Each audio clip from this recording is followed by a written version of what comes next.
উত্তরাধিকার সূত্রে প্রাপ্ত জমি বা স্থাবর সম্পত্তি নামজারিকরণের বিষয়টি স্পষ্ট করে বিগত 11 ফেব্রুয়ারি 2025 তারিখে ভূমি মন্ত্রণালয় কর্তৃক একটি পরিপত্র জারি করা হয়। যে পরিপত্রে বলা আছে, ওয়ারিশ সূত্রে অর্জিত জমির মালিকদের নামজারি দুইভাবে হতে পারে।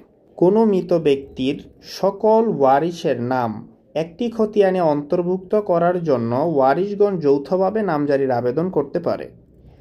যৌথভাবে নামজারি করার ক্ষেত্রে ইউনিয়ন পরিষদ থেকে চেয়ারম্যান, পৌরসভা থেকে পৌরসভার যে মেয়র আছে মেয়র, সিটি কর্পোরেশন বা ওয়ার্ড কমিশনারের নিকট হতে ওয়ারিশ সনদ গ্রহণ করে আবেদনের সাথে উক্ত ওয়ারিশ সনদ দাখিল করতে হবে। এ ধরনের আবেদন প্রাপ্তির পর সহকারী কমিশনার ভূমি নামজারি মামলা দায়ের করে খতিয়ানে মৃত ব্যক্তির মোট জমির মধ্যে প্রত্যেক ওয়ারিশের প্রাপ্য হিস্সা উল্লেখপূর্বক নামজারি খতিয়ান সৃজন করে দিবেন। এক্ষেত্রে বন্টননামা দলিলের প্রয়োজন হবে না। অর্থাৎ আপনি যদি যৌথভাবে নামজারি করতে চান, সেক্ষেত্রে আপনারা শুধুমাত্র ওয়ারিশানা সনদ এবং আপনাদের যে মালিকানার কাগজপত্র আছে এগুলো দিয়েই নামজারি করে ফেলতে পারবেন।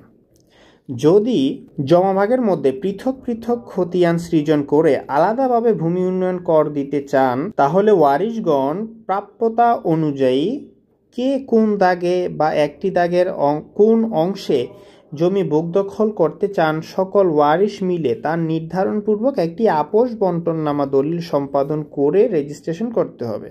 এভাবে সৃজিত বন্টননামা দলিল ব্যবহার করে ওয়ারিশগণ পৃথক পৃথকভাবে নামজারি আবেদন করলে প্রত্যেক ওয়ারিশের নামে পৃথক পৃথক নামজারি খতিয়ান সৃজন করা যাবে। অর্থাৎ আপনি যদি পৃথক পৃথক নামজারি করতে চান, পৃথক পৃথক জোট সৃষ্টি করতে চান, খতিয়ান সৃষ্টি করতে চান, সেক্ষেত্রে আপনাকে অবশ্যই আপনারা যারা ওয়ারিশ আছেন এই ওয়ারিশগণের মধ্যে একটি আপোষ বন্টননামা দলিল করে পৃথকভাবে নামজারি করে নিতে পারবেন। যদি যৌথভাবে একটা খতিয়ান করতে চান, সেক্ষেত্রে আর আপনাদের এই বাটোয়ারা দলিলের প্রয়োজন হবে না, বন্টননামার প্রয়োজন নাই। সেক্ষেত্রে আপনারা শুধুমাত্র আপনাদের ওয়ারিশানা সনদ দিয়ে আপনারা নামজারি কার্যক্রম সম্পন্ন করতে পারেন।